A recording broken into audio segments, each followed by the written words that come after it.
क्या आपको मालूम है कि आज के popular energy drink red bull को एक टाइम में फेमस होने के लिए क्या क्या पापड़ बेलने पड़े थे?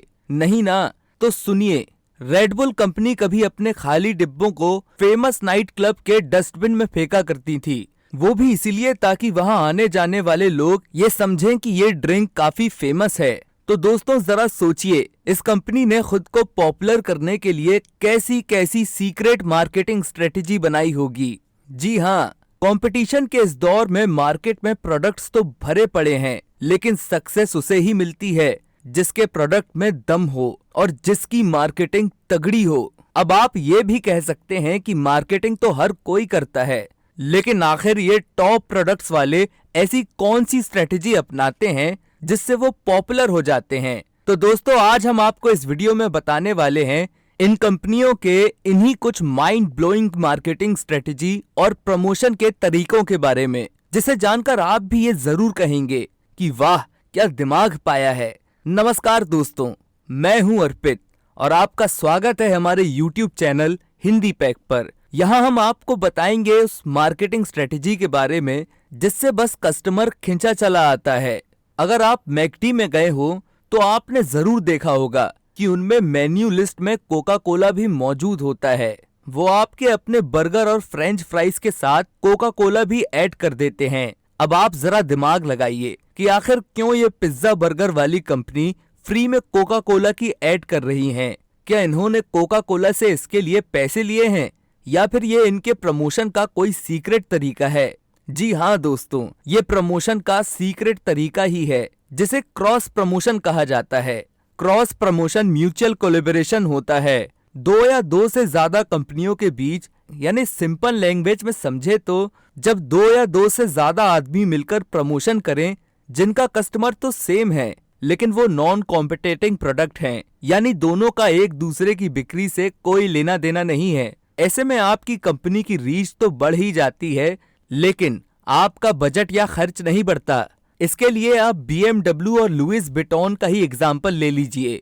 दरअसल ये दोनों प्रोडक्ट एक दूसरे के प्रमोशन में हेल्प करते हैं, क्योंकि जहां BMW कारों की कीमत 80 से 1.5 करोड़ तक की है, तो वहीं LV के बैग्स की प्राइस भी 70-80 लाख से स्टार्ट होती है। यानी ये दोनों ही प्रोडक्ट हाई क्लास लोगों के लिए हैं। ऐसे में इनके क्रॉस प्रमोशन में कोई दिक्कत नहीं आती।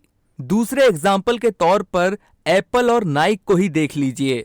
इन सभी प्रोडक्ट का एक दूसरे से कोई लेना देना नहीं है, लेकिन इनकी ऑडियंस सेम है। गाइस, क्या आपने टीवी पर आने वाला किटकैट का वो ऐड देखा है जिसमें एक लड़का एक बेंच पर बैठा होता है, ऐसा बेंच जिस पर किटकैट की तरह पेंटिंग की गई है। देखिए कैसे इस बेंच को देखकर बिल्कुल किटकैट मुंह में जाने वाली फीलिंग आ रही है ना?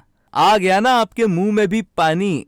दरअसल यहाँ मार्केटिंग के लिए लड़के का नहीं बल्कि बेंच का इस्तेमाल किया गया है। वहीं आपने बस स्टॉप पर भी मैकडी के कई प्रमोशनल ऐड देखे होंगे, जहां मैकडी ने अपना पोस्टर कुछ इस तरीके से लगाया है जैसे लग रहा हो कि इसका बर्गर बस स्टॉप के ऊपर रखा हो।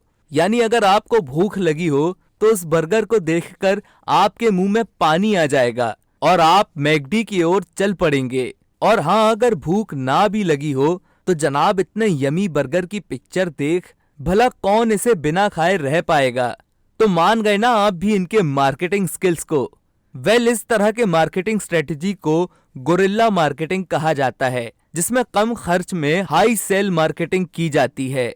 वहीं अगर आपको किसी प्रोडक्ट से मार्केटिंग स्किल्स सीखनी हो तो अमूल से सीखें, क्योंकि अमूल काम करते हैं उस थ्योरी पर जिसके बारे में कहा जाता है कि जिसके पास जनता है दुनिया उसी की सुनता है। जी हाँ, इसके लिए मोदी जी से बड़ा नाम भला क्या हो सकता है? आप अमूल के उस ऐड को ही देख लीजिए जो उसने PM मोदी के अमेरिका दौरे पर बनाया था। युसाफिर हूँ यारों। यही नहीं, अमूल ने तो PM मोदी के पॉपुलैरिटी का थोड़ा फायदा खुद लेने के लिए मोदी जी पर एक नहीं बल्कि कई ऐड बनाए। अमूल ने सिर्फ PM मोदी ही नहीं बल्कि कई फिल्मी और क्रिकेट स्टार्स के साथ भी ऐसा ही किया, जो शायद आपको इन एड्स को देखकर याद आ जाएगा। वहीं आपने शायद कंट्रोवर्शियल मार्केटिंग के बारे में सुना होगा। ऐसा भी हो सकता है कि आप उसके शिकार हुए हो। मार्केटिंग एंड प्रमोशन के लाइन में यह कहा जाता है कि जो होना चाहिए था उसे कोई नहीं देखता, लेकिन जो नहीं होना चाहिए उसकी तरफ ही लोग ज्यादा ध्यान देते हैं। क्या आपको तनिष्क का वो एड याद है जिसमें एक हिंदू लड़की और मुस्लिम लड़के की शादी दिखाई गई थी? इस विज्ञापन को लेकर भी बड़ा बवाल मचा था। हालांकि इस एड में product placing, videography, social message सब कुछ बड़ा ही शानदार था, लेकिन इसके विरोध करने वालों का ये मानना था कि ये एड लव जिहाद को बढ़ावा दे रहा है। वहीं इसका समर्थन करने वालों की माने तो इस एड के जरिए हिंदू मुस्लिम भाईचारे को दिखाया गया। तो समझ गए ना कि कंट्रोवर्सी मार्केटिंग स्ट्रेटजी के अंडर किसी भी फिल्म या किसी भी प्रोडक्ट को फेमस करने के लिए उंगली को टेढ़ी करनी पड़ती है, यानी उससे रिलेटेड कंट्रोवर्सी क्रिएट करनी पड़ती है, जिससे लोग उसे जानने लगते हैं और उस पर्टिकुलर फिल्म या पर्टिकुलर प्रोडक्ट के बारे में ज्यादा जानने की उनकी क्यूरियोसिटी बढ़ जाती है। तो दोस्तों, ये थे कुछ ऐसे सीक्रेट मार्केटिंग स्किल्स जिसे अपनाकर कंपनियां आपको और हमें बेवकूफ बनाती हैं। आपको हमारा ये वीडियो कैसा लगा नीचे कमेंट बॉक्स में लिखकर हमें जरूर बताएं।